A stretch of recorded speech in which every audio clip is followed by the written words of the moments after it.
Good day everyone, and we are the group 4, and today in this video we are going to discuss Article 7, which is the Executive Department.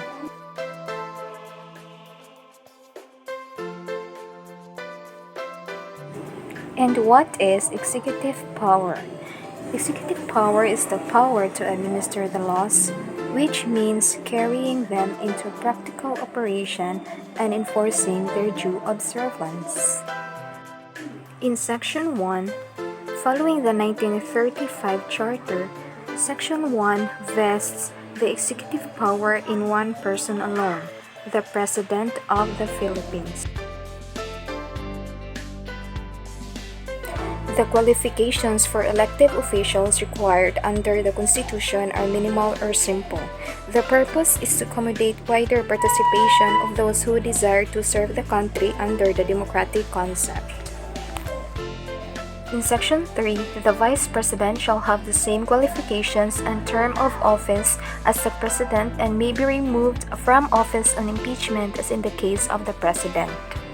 In Section 4, the President and Vice President enjoy security of tenure.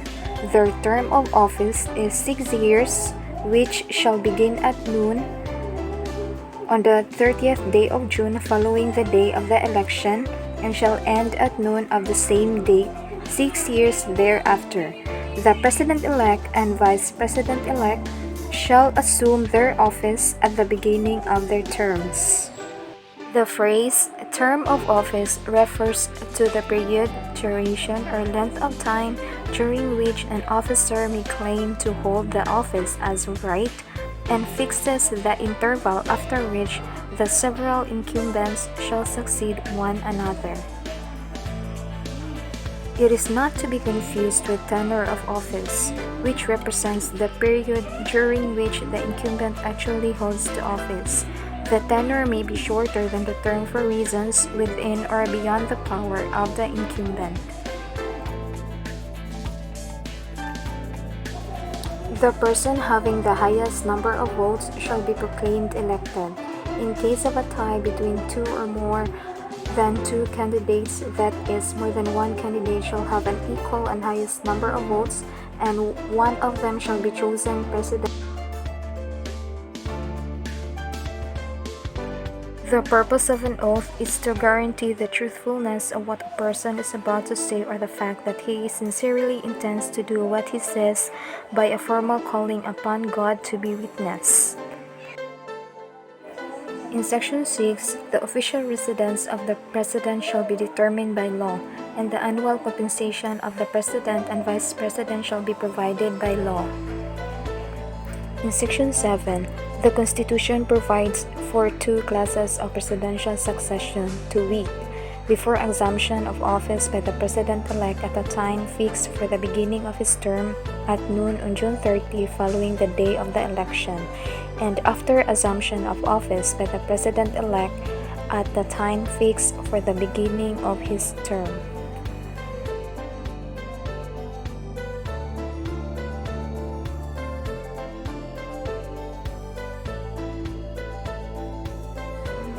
The Vice President is the only heir apparent of the President.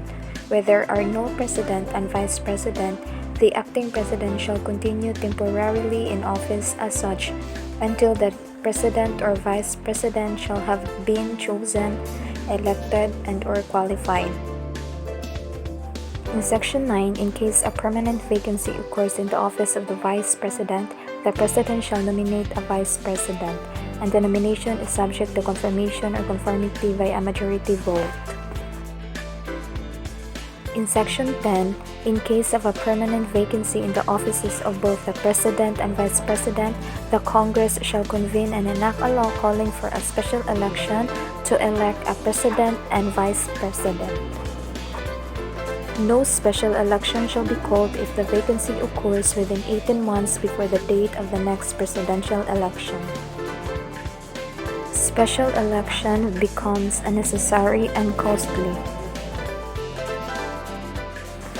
Section 11 solves the vexing problem of determining the existence and termination of presidential incapacity in cases of dispute. Both the 1935 and 1973 constitutions contained no provisions on how and by whom a president's temporary incapacity or inability was to be determined, nor how and by whom his fitness to resume the presidential office was to be tested. Hence, the authority that was to decide whether there was a permanent or temporary disability to warrant presidential succession was the president himself. A disabled president could insist on his capacity.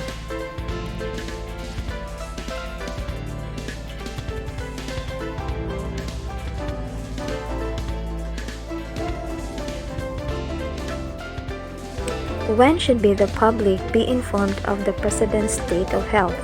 In case of serious illness of the president, the public has a right to be informed of the state of his health. In Section 13, chiefs of bureaus and offices and their assistants are not included among such officials. The exemption is to give them a chance to engage in some lawful activity to augment their income. At any rate, existing civil service rules already provide that officers and employees of the government are prohibited from engaging in business unless with the permission of their department heads. In Section 14, an acting president exercises the powers and functions of the office of president until a president shall have qualified or shall have been elected. Section 15 prohibits an incumbent or acting president to make appointments within 2 months preceding the date of the next presidential election. Appointment is the act of designation by the executive officer, board, or body to whom the power has been delegated on the individual who is to exercise the functions of a given office. The power of appointment is intrinsically an executive prerogative. The legislative body creates the office, defines its powers, limits its duration, and provides the compensation. In Section 17, as the executive in whom the executive power is vested, the primary function of the president is to enforce the laws. Section 18 provides for the military power of the president. First is the powers to meet emergency situations, and second is Commander-in-Chief of the Armed Forces. As Commander-in-Chief of the Armed Forces, he is also in a sense a military officer. He is not, however, a member of the armed forces, and subsequently he is not subject to court-martial or military discipline. The power to proclaim martial law includes the power to make all needful rules and regulations with the force of law until the termination of martial rule. Note that the President, with the aid of the armed forces, may place under martial law the entire country or only a part thereof.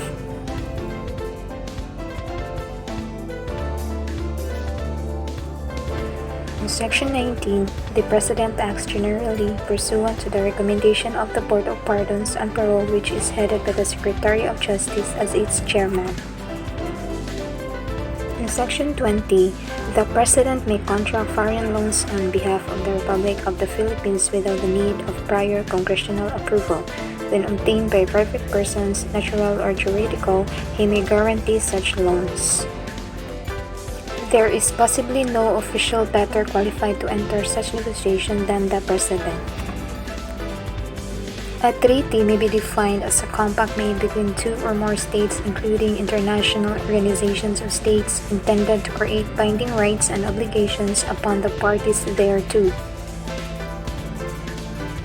In Section 22, the President is entrusted by the Constitution with the task of preparing the budget of receipts and expenditures based on existing and proposed revenue measures and other sources of financing, and of submitting it to Congress within 30 days from the opening of each regular session. In Section 23, this provision furnishes an opportunity on the part of the President at the opening of the regular session of Congress to give information on the current state of the nation. And that could be all for the Executive Department. Once again, we are the Group 4. Thank you for watching.